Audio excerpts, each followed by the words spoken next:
Bueno, el día de hoy vamos a empezar con la clase de la primera enfermedad exantemática denominada sarampión. Creo que a muchos de ustedes podría llamarles la atención el título de la presentación. Pero para poder entrar en detalles con relación al título, pues vamos a empezar con los antecedentes.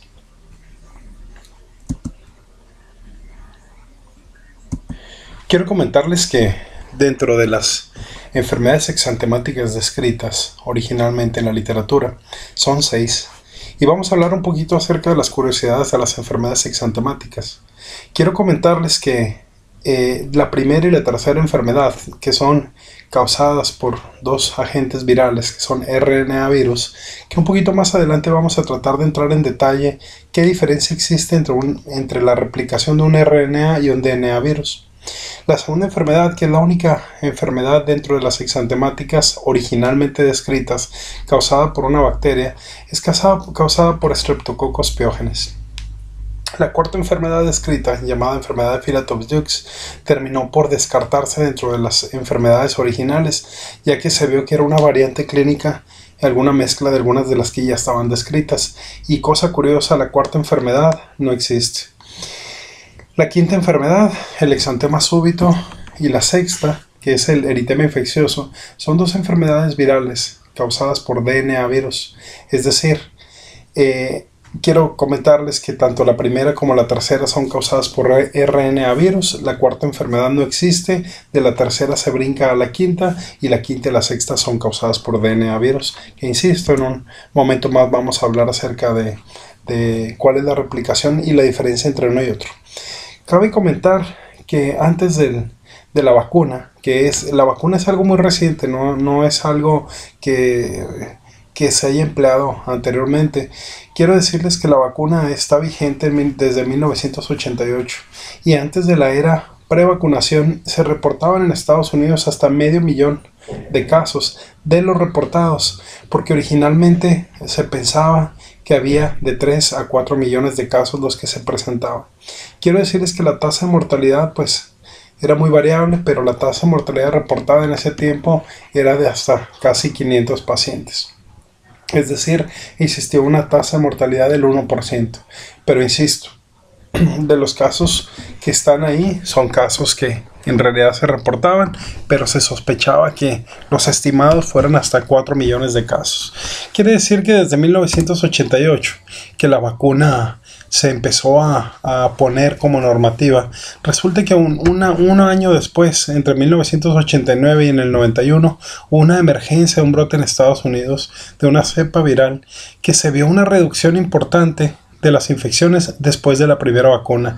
Es decir, de los 500,000 de casos de pacientes que se presentaban, se empezaron a presentar ya el 10%, que eran 55,000 casos. Insisto, casos reportados. Y en realidad disminuyó la tasa de mortalidad de los 400, casi 500 pacientes que se presentaban, disminuyó de manera importante y se redujo a 129 muertes. Entonces, como normativa, se sugiere aplicar una segunda dosis de la vacuna en 1989, y quiero comentarles que por primera vez en el año 2000 se declara eliminado el sarampión endémico en Estados Unidos. Pero ¿qué es lo que pasa? Resulta que nos venimos enfrentando a un periodo en el cual existe muchísima información, y cabe comentar que si ya se había erradicado o se comentaba que se había erradicado en Estados Unidos, resulta ser que anualmente del 2001 al 2011, durante un periodo de 10 años, se reportaron hasta 911 casos, de los cuales menos de la mitad de esos casos eran casos que venían de otros países, casos importados. Recordemos que hay aeropuertos internacionales, hay aeropuertos en Atlanta, hay aeropuertos en San Diego, que son aeropuertos que reciben a muchísima gente de otros países donde en realidad no existe una normativa de la vacunación. Quiero insistirles que el 65% de los casos que se han presentado son en pacientes no vacunados. Es decir, llama muchísimo la atención este fenómeno que se ha estado presentando, porque resulta que actualmente, en pleno año 2000, hay muchos papás que han decidido no aplicar la vacuna de sarampión, precisamente porque se ha erróneamente asociado la vacuna a una enfermedad causada, que es el autismo. Y en realidad fue un fenómeno que se presentó en los papás porque muchos de ellos decidieron no querer vacunar a sus hijos, precisamente por temor a que presentaran autismo, y eso se ha traducido que resulta que se han estado presentando de manera constante casos. Y quiero decirles que este último evento, que fue en 2014, que es aquí en California y que sigue estando vigente, pues cabe comentar pues que ese evento está relacionado a puros padres que han decidido no aplicar la vacuna.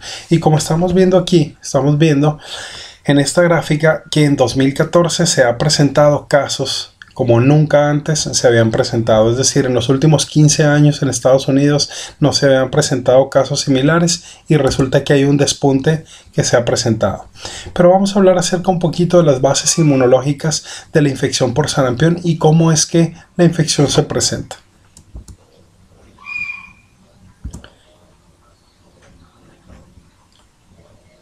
Fíjense que a las características del virus, el virus pertenece al orden y una familia de los paramyxovirus. Estos paramyxovirus se caracterizan por tener una replicación en el aparato respiratorio. Este es un morbillivirus y es un RNA virus que es de una sola cadena.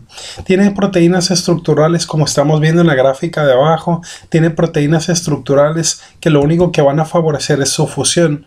Como estamos viendo aquí, imagínense, esta es la superficie epitelial. Estamos viendo el epitelio respiratorio o puede ser el epitelio bronquial, y tenemos unos receptores que son receptores de CD46 en lo que es la superficie celular.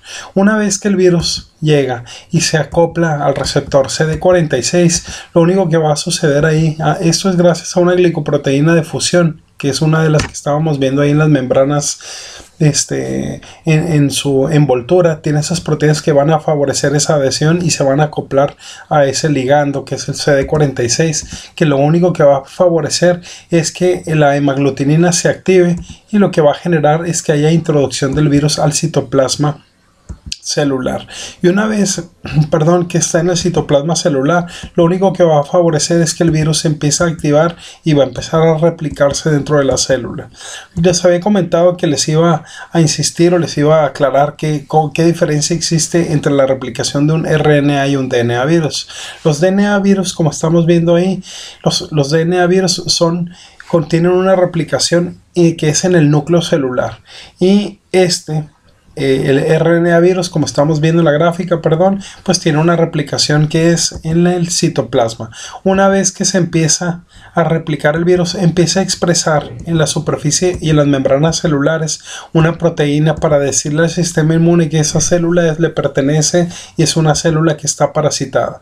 Una vez que llegan los linfocitos T citotóxicos, que son células que se encargan de estar patrullando y buscando anomalías estructurales en las superficies celulares, una vez que se percatan de la presencia de un receptor que no les pertenece distinto, lo que hacen es vertir su contenido lisosomal y degradan cada una de esas células.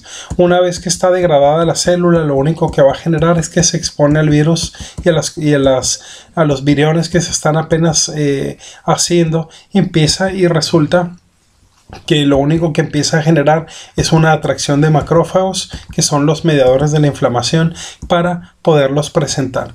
Cabe comentar que a veces uno dice, si esa es la fisiopatología de la enfermedad, ¿por qué se termina produciendo neumonía? Imagínense que esas células que han sido degradadas por el sistema inmune fueran células del aparato respiratorio bronquial, o fueran algunas células. Lo único que van a favorecer es que haya inflamación ahí, lesión, y resulta que haya sobreagregación de bacterias, que, como les comentaré más adelante, una de las principales complicaciones es la presencia de neumonía. Vamos a hablar un poquito acerca ahora de la cronología de la enfermedad. Fíjense que si nosotros abrimos una línea de tiempo, aquí esta es la descripción de la enfermedad desde que se presenta hasta que la enfermedad termina. Cabe comentar que el sarampión tiene un periodo de incubación de 12 días. Ese periodo de incubación es en el que el paciente tuvo contacto con un paciente que tenía enfermedad, estaba con enfermedad activa. Quiero recordarles que el virus se transmite a través de las gotas, de los estornudos, de cantar, de escupir, de tener contacto con las secreciones. El paciente cursa con una fase asintomática que dura 12 días para posteriormente tener un cuadro de resfriado. Y como estamos viendo ahí, en la fase prodrómica, que el paciente empieza a tener manifestaciones clínicas de la enfermedad. El paciente presenta coriza, fiebre, conjuntivitis y malestar general. Y si mal no recuerdan, hasta podría confundirse con un cuadro de enfermedad tipo influenza. Es un cuadro de resfriado que se está presentando en el paciente. Cuando pasa esa fase, que podría durar entre 3 a 5 días, posteriormente es cuando aparece el rash, que es un rash que estamos viendo, es un rash maculopapular, que es difuso, que empieza en la cabeza y se va extendiendo el tórax a las extremidades, y ese rash va a durar 7 días. Lo mejor en un paciente es que así se resolviera, porque así como empieza el rash, que es céfalo-caudal de la cabeza a los pies, así mismo el rash va a desaparecer. Y resulta que ahora seguimos con la línea de tiempo, pero nosotros no podemos predecir cómo se va a comportar el paciente, porque finalmente la respuesta a las infecciones depende mucho de cómo se comporta la inmunidad, y eso es algo muy personal. Quiero decirles que entre el día 5 y 7 que aparece el rash podría existir una variante. Les insistía, hay lesión epitelial, y resulta que una de las principales complicaciones es la presencia de neumonía.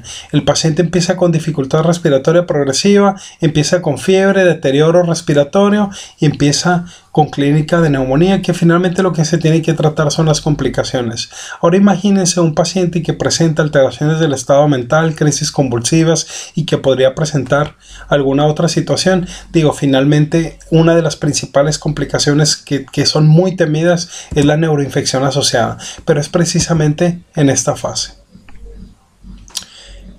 Hay 3 maneras en que la neuroinfección o la infección, la encefalitis se puede presentar. Una de ellas es esta, que es la leucoencefalitis aguda, que se presenta en 1 de cada 1000 pacientes.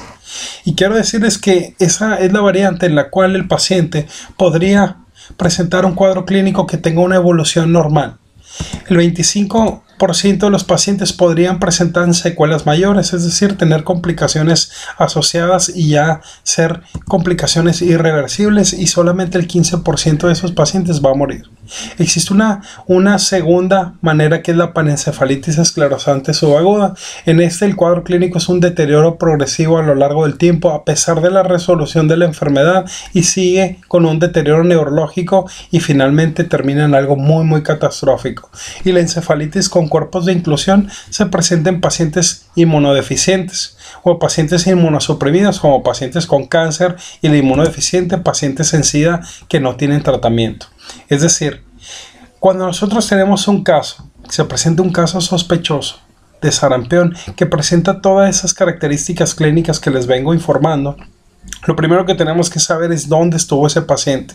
Quiero decirles que existen todavía muchos países como normativa no existe la vacunación así como tal, o existe desinformación o desabasto, y esto ha generado precisamente que se importen casos tanto de Estados Unidos, y de Estados Unidos pues aquí lo lamentable de los que vivimos en la frontera, pues precisamente somos los que tenemos alguna formación o una manera de pensar muy similar, porque el papá de aquí de la frontera termina llevando a vacunar a sus hijos a Estados Unidos, y ahí escucha a otros papás que dicen que no quieren que les pongan la vacuna. Si nosotros tenemos un paciente que es un caso sospechoso, pues lo primero que se tiene que hacer es definir ese caso, dejarlo como un caso sospechoso, y se tiene que hacer una clasificación epidemiológica, porque quiero comentarles que cuando se presenta un caso de sarampión es de notificación epidemiológica inmediata, y tenemos que definir si el caso viene de otro lugar, si el paciente se contagió de otro paciente que viene de otro lugar, que sea un caso endémico,